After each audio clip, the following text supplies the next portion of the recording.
I will be checking out the first song in Season 2, Helluva Boss. This is a Stolas song, and it's called Stolas Sings.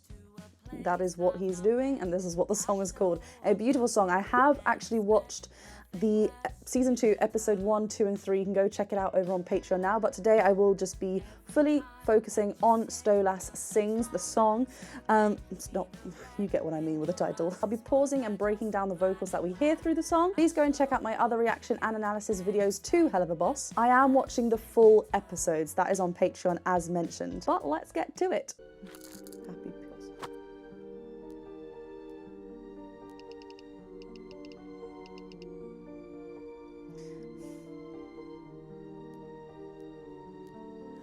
Owl in a cage, you show your age, your sweetness has run foul. Without a change, you're lost, exhausted by your time on stage. Then you... Whoa.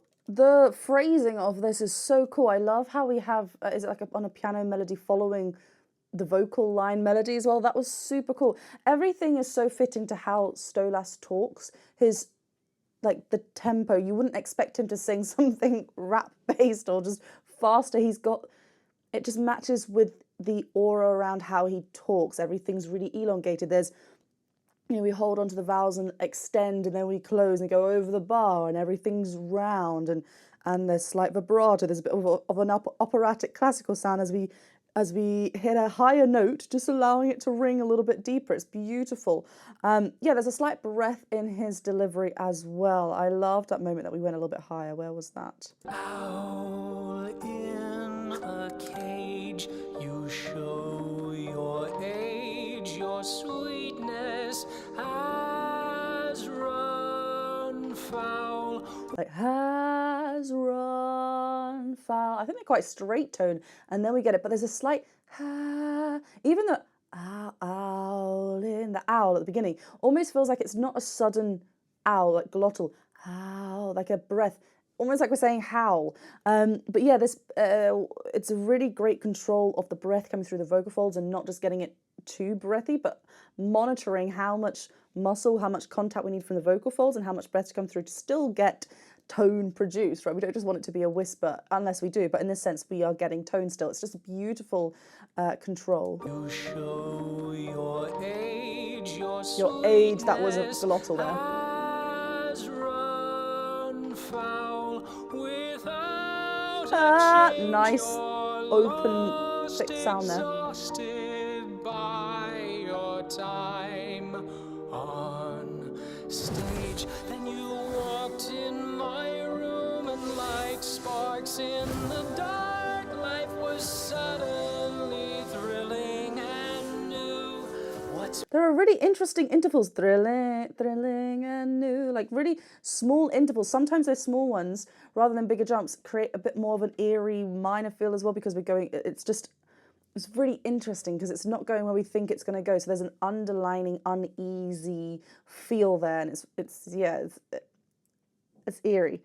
This section here, we are a little bit higher than where we were in the verse. We've heard this when he sung that lullaby to Octavia in Season 1, where he's got a beautiful range where he maintains that connection all the way through. As we ascend, the vocal folds are thinning out, and sometimes you might bring up too much breath, and there's a bit of a lack of connection with the vocal folds because there's less vocal fold touching, so we have to work a little bit higher to get that clearer sound.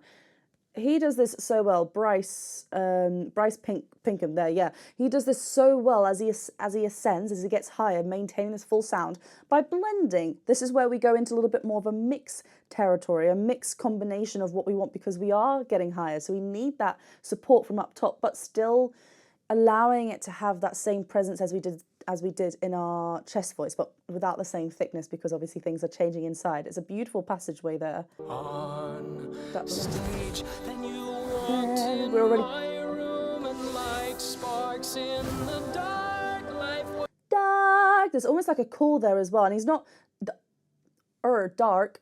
Dark. The R sounds are really odd because the tongue wants to get involved, but he's staying on the da, and there's a lovely R vowel placement throughout this. Na na na da. We're just dropping and letting the voice out there. It's beautifully managed. Actually, it's got 1, 2, 3, 1, 2. The lullaby feel again like before.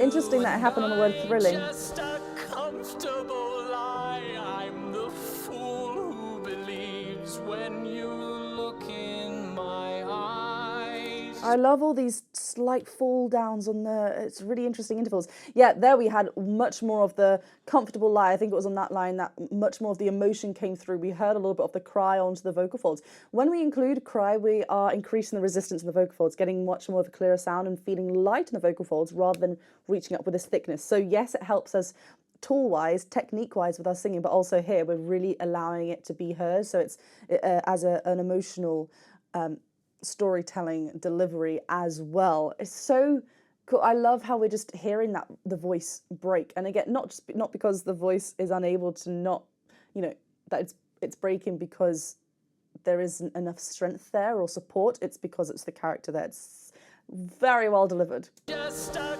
comfortable lie. The falls off. When you look in my eyes. Straight vibrato there. All alone. Ooh. On your throne, your power is so frail. I just wanted to quickly, there was a lovely vocal fry, all alone, like crackle there. Again, just allowing, like, this is where the vocal folds are at its most relaxed because they're not vibrating, it's a nice massage actually for the vocal folds, but they're just super duper relaxed. So it's just almost like he's given up essentially, like he doesn't want to be all alone, but he's just like, oh, it's that kind of feeling. And as we ascend here, something else happened here. Throne, we're a bit of an O vowel, but same, his diction is so well, that power as well, and lovely plosive on there. Everything is so thought out and purposely led there. Upon your throne, your power is so frail. You raise your voice, you have no choice inside. Beautiful up to a thin voice quality there. Ooh, did you hear that? Jail. It had a very breathy attack on the word jail, but then there was just breath at the end. All the tone went jail, and it was like just a whispery, breathy tone. Yeah, as we then ascended and got higher, we actually dropped a lot of that connection to our thicker folds, a lot of that speech-like quality in there, and just allowed it to be a lot thinner. So it became, and because of the breath play that he's using here as well, it becomes a bit more falsetto, not just thin fold connection. Falsetto is when we include a lot of breath and has that, and we can bring falsetto down. Sometimes people just associate it with our head voice, and there's a bit of it's falsetto head voice, and it can be, but they are two separate things. You raise your voice, very full. You have no choice inside. Actually, it's more of a head voice there. There wasn't too much breath there. Very different to that last line. Woo! I really, really enjoy Stolas' songs. I hope he has more songs because his voice is beautiful. His speaking voice is beautiful anyway. It's so soothing, and then suddenly we get it into, into a song, and it's just even more. And I just love it. Thank you so much for watching. Please do go and check me out over on Patreon. There's more content over there. Like I said, you can check the full unedited reactions to the episodes over there. Please go and check out my second channel as well. There's a lot of fun, more footage, more behind the scenes stuff that I'm doing over there. Just playing around with the camera. Right, hit that subscribe button, the bell button, and a thumbs up button, and I'll see you soon. Bye.